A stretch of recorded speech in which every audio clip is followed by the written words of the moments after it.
നമ്മളിപ്പോൾ ഉള്ളത് ഈ തുണ്ടം ഫോറസ്റ്റ് റേഞ്ച് ഓഫീസിലാണ്. നിലവിൽ ഈ ഇതുമായി ബന്ധപ്പെട്ടുകൊണ്ട് ഈ ആനയെ തിരച്ചിൽ നടത്തുന്നതിന് വേണ്ടിയിട്ടായിട്ട് പ്രത്യേകം അതിന് ബന്ധപ്പെട്ട ആളുകളെ എത്തിച്ചിട്ടുണ്ട്. ഏകദേശം 8 പേരടങ്ങുന്ന ഒരു സംഘം ഇന്നിപ്പോൾ രാത്രിയോടുകൂടി എത്തിയിട്ടുണ്ട്. ഇനി രാവിലെയോടുകൂടി മാത്രമേ ഈ തിരച്ചിൽ നടത്താൻ സാധിക്കുകയുള്ളൂ. നിലവിൽ ഈ പ്രദേശത്ത് ഇപ്പോൾ കനത്ത മഴ പെയ്യുന്നുണ്ട്. ഈ കാലാവസ്ഥ അത് തിരച്ചിലിന് അനുകൂലമല്ല. പിന്നെ പ്രത്യേകിച്ച് രാത്രി കൂടി ആയതിനാൽ ഈ തിരച്ചിൽ നടക്കുക അത് ദുഷ്കരമാണ്. നിലവിൽ ഈ കാടിനകത്തേക്ക് ആന കയറിപ്പോയിട്ടുണ്ട് എങ്കിലും കൂടുതൽ ഉള്ളിലേക്ക് കയറിപ്പോകാൻ സാധ്യതയില്ല എന്നാണ് ബന്ധപ്പെട്ട ഫോറസ്റ്റ് ഉദ്യോഗസ്ഥരും മറ്റും പറയുന്നത്. അതിന് പ്രധാന കാരണം ഇവിടെ ഏറ്റവും കൂടുതൽ കാട്ടാനകളുള്ള ഒരു മേഖലയാണ്. അതുകൊണ്ട് തന്നെ കാട്ടാനകൾ ഉള്ള ഒരിടത്തേക്ക് ഇത് കയറിപ്പോകാൻ സാധ്യതയില്ല. അങ്ങനെ ഉണ്ടെങ്കിൽ അവിടെ വെച്ച് ഒരുപക്ഷെ മറ്റാനകളുമായിട്ട് കൊമ്പ് കോർക്കാനുള്ള സാധ്യതയുമുണ്ട്.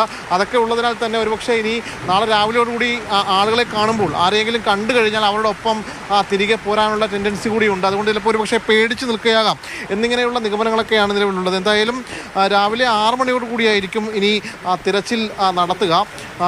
മറ്റ് ആനകളെയെല്ലാം തന്നെ ഇവിടെ നിന്ന് കൊണ്ടുപോയിട്ടുണ്ട്. ഇനി ഈ ആനയ്ക്ക് വേണ്ടിയിട്ടുള്ള പ്രത്യേക തിരച്ചിൽ രാവിലെ തന്നെ ആരംഭിക്കുമെന്നാണ് ബന്ധപ്പെട്ട ഉദ്യോഗസ്ഥരും DFO അടക്കമുള്ളവരും വ്യക്തമാക്കിയിട്ടുള്ളത്.